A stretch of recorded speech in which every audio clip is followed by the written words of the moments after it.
నమస్కారం, నా పేరు శివ. అందరూ ఉన్నారు ఫ్రెండ్స్. వాళ్ళ వీడియోలో ఈపీఎఫ్ ఖాతాదారులకి ఒక గుడ్ న్యూస్ అయితే చెప్పబోతున్నాను. వీడియోకి వెళ్ళే ముందు ఇలాంటి విషయాలు మీరు మరింత తెలుసుకోవడం కింద సబ్స్క్రైబ్ బటన్ ఉంది, దాన్ని ట్యాప్ చేసి మన ఛానల్ సబ్స్క్రైబ్ చేసి పక్కన ఉన్న బెల్ బటన్ని యాక్టివేట్ చేయండి. అండ్ అంతేకాకుండా లైక్ చేయండి.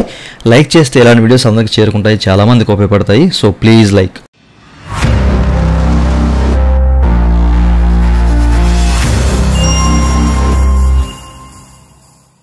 ఇక టాపిక్ని స్టార్ట్ చేసే ముందు ఈపీఎఫ్ సంబంధించినటువంటి క్వైరీ సర్వీస్ కావాలంటే పెయిడ్ సర్వీస్ ఉంది నా దగ్గర. నన్నైతే కాంటాక్ట్ అవ్వచ్చు. నా వాట్సాప్ నెంబరు ఈ వీడియో కింద మీకు డిస్క్రిప్షన్లో ప్రొవైడ్ చేశాను. వాట్సాప్ ద్వారా మాత్రమే నన్నైతే కాంటాక్ట్ అవ్వండి. ఓకే, అయితే ఈ వీడియోలో చాలామంది ఒక కంపెనీ నుంచి వేరే కంపెనీకి స్విచ్ అవుతూ ఉంటారు కదా. ఓకేనా, సో ఇక్కడ వదిలేసి వేరే కంపెనీలో జాయిన్ అవుదామని చెప్పేసి ఇంటర్వ్యూకి అటెండ్ అవుతూ ఉంటారు.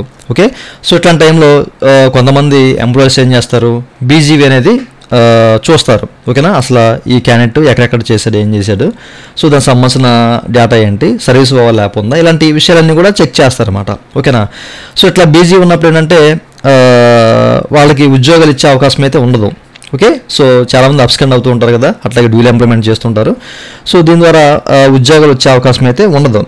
చాలామంది తెలుసు ఈ విషయం. ఓకేనా, సో మన ఛానల్ రెగ్యులర్గా ఫాలో అయ్యే వాళ్ళకి ఈ విషయాలన్నీ కూడా తెలుస్తాయి. ఓకే, సో ఎప్పుడు కూడా బీజీ అనేది క్లియర్గా ఉంటే మనకి ఫ్యూచర్లో ఎప్పుడు కూడా ఇష్యూ ఉండదన్నమాట.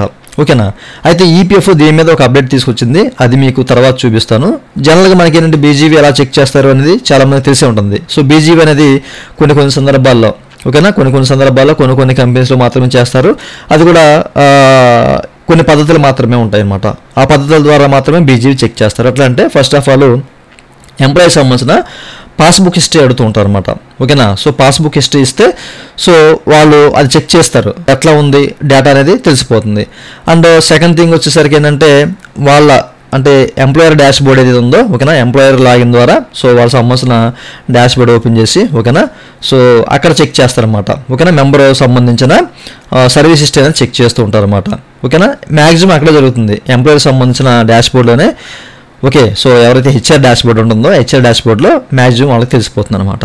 ఓకే, సో అట్లాగే కొన్ని సందర్భాలు ఏంటంటే గూగుల్ మీట్ ద్వారా కానివ్వండి, లేకపోతే ఏదైనా ఆన్లైన్ ద్వారా మిమ్మల్ని ఈపీఎఫ్ అకౌంట్లో అంటే మీ మెంబర్ ఇంటర్ఫేస్లో లాగిన్ అయ్యి వాళ్ళకి చూపించమంటారు, షో చేయమంటారు అనమాట డీటెయిల్స్ అన్నీ కూడా.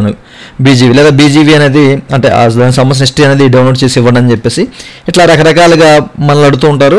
సో బీజీవీ అనేది ఇట్లా జరుగుతుంది. కొన్ని థర్డ్ పార్టీ వాళ్ళ నుంచి కూడా బీజీవీ అనేది చెక్ చేస్తూ ఉంటారు అనమాట. అది పిఎఫ్ ఆఫీస్ వాళ్ళకి లింక్స్ ఉంటాయి అనమాట. ఓకేనా, సో ఇట్లా చాలా వరకు డేటా అనేది మిస్యూజ్ అవుతూ ఉంటుంది.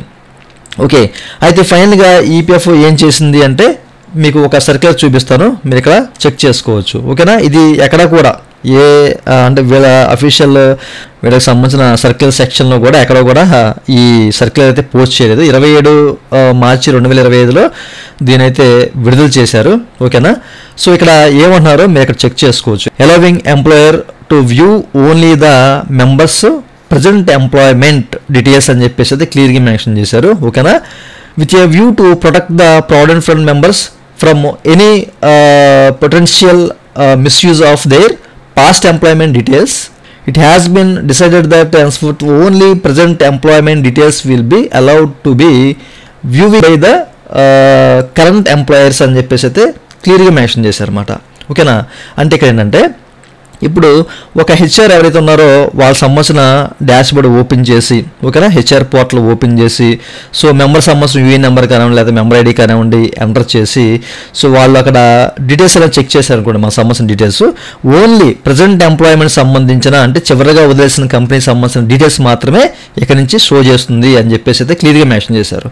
సో ప్రీవియస్ మీరు ఎన్ని కంపెనీస్లో వర్క్ చేసినా అదైతే ఇక షో చేయదు. ఓకేనా, లాస్ట్గా వదిలేసిన కంపెనీ మాత్రమే వీళ్ళకైతే కనిపిస్తుంది. ఓకే, అక్కడ ఎంతకాలం చేశారు ఏంటి అనేది అయితే అది ఒకటి మాత్రమే తెలుస్తుంది అనమాట ఎక్కడి నుంచి. నిజంగా ఇది ఈపీఎఫ్ ఖాతాదారులకు ఒక పెద్ద గుడ్ న్యూస్ అని చెప్పేసి అనుకోవాలి. ఓకేనా, సో ఎవరికైతే బీజీవీ జరుగుతుందో, ఓకేనా, ఎక్కువ ఐటీ కంపెనీస్ వాళ్ళకి బీజీవీ అనేది చెక్ చేస్తుంటారు. సో ఎంప్లాయర్ అయితే ఇక్కడ నుంచి చూడలేరు అనమాట. ఓకేనా, సో ప్రీవియస్ ఎన్ని కంపెనీలో మనం వర్క్ చేసినా కానివ్వండి అవన్నీ కనపడవు, చివరిగా వదిలేసిన కంపెనీ మాత్రమే అది ఒకటి మాత్రమే మనకి అంటే ఈ హెచ్ఆర్ వాళ్ళకి కనిపిస్తుంది అనమాట. ఓకేనా, ఈ విషయాన్ని మీరు గమనించాలి. ఇది నిజంగా ఒక పెద్ద గుడ్ న్యూస్ అని చెప్పేసి అనుకోవాలి. అయితే ఇంకో విషయం కూడా ఇక్కడ క్లియర్గా మెన్షన్ చేశారు, ఈపీఎస్ మెంబర్షిప్ సంబంధించింది అనమాట. ఏదైనా మనం ఒక ఎస్టాబ్లిష్మెంట్లో జాయిన్ అయినప్పుడు కొంతమంది హెచ్ఆర్స్ ఏంటంటే ఫామ్ 11 ఫిల్ చేస్తారు కదా, అందులో వాళ్ళు క్లియర్గా మనం అడుగుతారు అనమాట. అంటే మీకు ఈపీఎస్ సర్వీస్ కావాలా వద్దని చెప్పేసి, కావాలని అనుకోండి ఎస్ అని చెప్పేసి వాళ్ళు టిక్ చేసుకుంటారు, లేదనుకుంటే నో అని చెప్పేసి టిక్ చేస్తారు. సో దీని ద్వారా ఏమవుద్ది, సో మనకి ప్రీవియస్లో ఈపీఎస్ సర్వీస్ ఉండి ప్రజెంట్ మెంబర్ ఐడిలో ఈపీఎస్ సర్వీస్ లేకపోతే దాన్ని ఇందులో ట్రాన్స్ఫర్ చేసినప్పుడు ఇష్యూ అవుద్ది. ఒకవేళ ట్రాన్స్ఫర్ అయినా ఫైనల్ సెటిల్మెంట్ చేసినప్పుడు ఇష్యూ అవుద్ది అనమాట. సో చాలా మందికి ఈ విషయాలు తెలిసే ఉంటుంది, ఓకేనా. అయితే ఇది అంటే ఈపీఎస్ సర్వీస్ అనేది బ్రేక్ అవ్వకుండా వీళ్ళు ఒక జాగ్రత్త అయితే తీసుకొచ్చారు.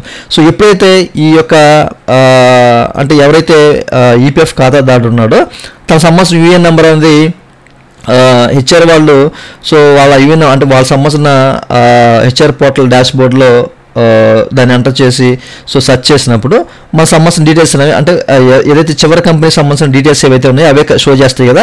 సో దాంతోపాటు ఏంటంటే ఈపీఎస్ డేటా కూడా చూపిస్తుంది అనమాట. అంటే పాస్ట్లో ఉన్న ఆ సంబంధించిన మెంబర్ ఐడిలో వీళ్ళకి ఈపీఎస్ సర్వీస్ ఉందా లేదా అనేది అక్కడ తెలిసిపోతుంది అనమాట.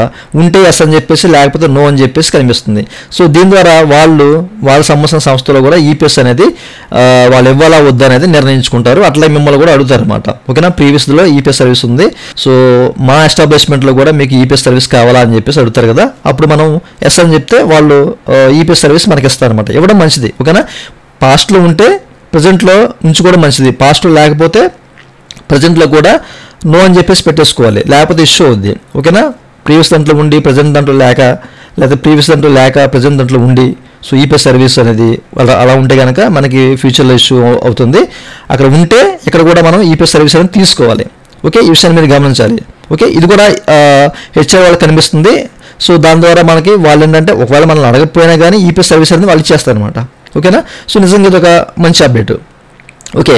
సో ముఖ్యంగా బీజీవీ చాలామందికి ఇష్యూ అవుతుంది కాబట్టి సో ఇక్కడ నుంచి ఎవరైనా హెచ్ఆర్ వాళ్ళ డాష్ బోర్డ్ నుంచి మన సంబంధించిన యూఏఎన్ నెంబర్ ఎంటర్ చేసి సెర్చ్ చేస్తే కనుక చివరిగా వదిలేసిన కంప్లీట్ డీటెయిల్స్ మాత్రమే చూపిస్తాయి. ఇది ఒక పెద్ద గుడ్ న్యూస్ అని చెప్పేసి అనుకోవాలి, ఓకేనా.